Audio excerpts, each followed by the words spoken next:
நண்பர்கள் அனைவருக்கும் KVK3 அஸ்ட்ராலஜரின் காலை வணக்கம்.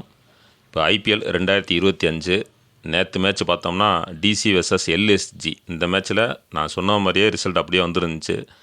பிளேயர்ஸு கொஞ்சம் சேஞ்ச் ஆயிடுச்சு. என்ன அப்படின்னா, நான் ஒரு வரிசையில் லிஸ்ட் எடுத்தேன். ஆன்லைனில் போய் தான் லிஸ்ட் எடுக்கிறோம். அந்த வருஷப்படி வராமல் கொஞ்சம் மாறி வந்துருச்சு. இம்பேக்ட் பிளேயரு ஒரு 3 பேர் வந்துட்டாங்க, 2 டீம்லேயும் சேர்த்து. இந்த மாதிரியான சம்பவம்லாம் நடக்குது. இம்பேக்ட் பிளேயர் உள்ளே வர்றாங்க. நான் ஏற்கனவே சொன்ன அந்த விதிமுறை தான். அதாவது ஃபஸ்ட்டு பேட்டிங் பண்ணுற டீம் வந்து எந்த அளவுக்கு ப்ளே பண்ணுதோ அதுக்கு தகுந்த மாதிரி இம்பேக்ட் பிளேயர் வர்றதுக்கான வாய்ப்புகள் இருக்குது. நான் 2 வருஷமாக சொல்லிக்கிட்டு இருக்கேன், இம்பேக்ட் பிளேயர் வந்து அடுத்த வருஷமும் வரும் அப்படின்னு சொல்லி போன வருஷம் சொன்னேன். அதுக்கும் முதல் வருஷமும் ஃபஸ்ட்டு பதிவு பண்ணும்போதும் இம்பேக்ட் பிளேயர் சிஸ்டம் அது வந்து வந்துக்கிட்டு தான் இருக்கும் அப்படின்ட்டு. அடுத்த வருஷம் வர்றதுக்கான வாய்ப்பு 100% இல்லை. அதனால் இம்பேக்ட் பிளேயர் வந்து அடுத்த வருஷம் வர்றதுக்கான வாய்ப்பு இல்லை. அடுத்த வருஷம் இதை விட நம்ம ரிசல்ட் இன்னும் நல்லா எடுக்கலாம். அது மட்டும் இல்லாமல் அந்த ட்ரீம் 11 இந்த மாதிரி மை 11 சர்க்கிள் இதெல்லாம் இருக்குல்ல, அதில் போய்ட்டு 11 பேர் கரெக்டாக டீம் செட் பண்ணுற மாதிரியான என்ன பண்ண முடியுமோ அதை நான் அடுத்த வருஷம் கட்டாயம் கொடுப்பேன். இப்போ வந்து ஃபஸ்ட்டு இந்த 10 டீம் அட்டன் பண்ணதுக்கப்புறம் தான் என்ன லைனப்பு எப்படி இறங்குறாங்க அப்படிங்கிறதெல்லாம் பார்க்க வேண்டியது இருக்குது.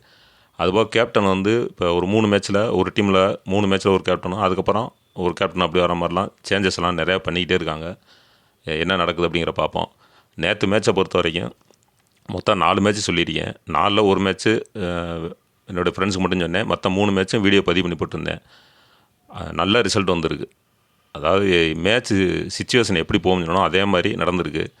இந்த ட்ரேடிங் பண்ணுறவங்க அப்படிங்கிறது அவங்களுக்கு தெரியும். ட்ரேடிங் பண்ணுறவங்களுக்கு மட்டும் மான தகவல் தான். அதை வந்து கமெண்டில் வந்து போடாதீங்க, ட்ரேடிங்னா என்ன அப்படின்னு சொல்லி கேட்காதீங்க.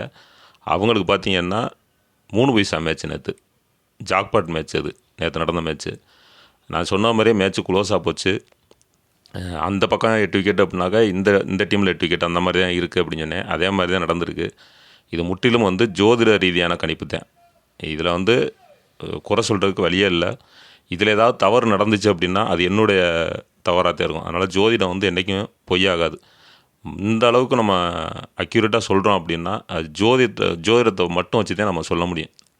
சும்மா வந்து பிச்சு ரிப்போர்ட் வச்சோ பிளேயர்ஸை வச்சோ ஏற்கனவே இந்த ஸ்டேடியத்தில் எப்படி ப்ளே பண்ணாங்க அப்படின்னு சொல்லிலாம் எடுக்கவே முடியாது. ஏன்னா இப்போ பார்த்தீங்கன்னா ரோஹித் சர்மா அப்படின்னு எடுத்துக்கிட்டாலுமே இப்போ நேற்று மேட்ச்சில் அவர் சதம் அடிச்சிருப்பார். அதே ஸ்டேடியத்தில் ஒரு வாரம் கழிச்சு அதே ஸ்டேடியத்தில் விளையாடும்போது வந்தோடனே ஃபஸ்ட்டு பால் அவுட் ஆகிறார். ஏன்? அவருக்கு நேரம் நல்லாத்தான் இருக்குது. அதே ஸ்டேடியம் தான். அதே மாதிரி ஃபஸ்ட்டு ஓப்பனராக இறங்குறாரு. ஏன்? இப்போ அன்னைக்கு சதம் அடித்தார், இன்றைக்கி ஏன் வந்தோடனே அவுட் ஆகிறார் அப்படின்னாக்கா இந்த கிரக பயிற்சியுடைய பலன். அன்றைக்கி நட்சத்திரம் வேறையாக இருந்திருக்கும். இந்த ஒரு வாரம் கழிச்சு விளையாடும்போது நட்சத்திரம் வேறையாக இருக்கும். அன்றைக்கி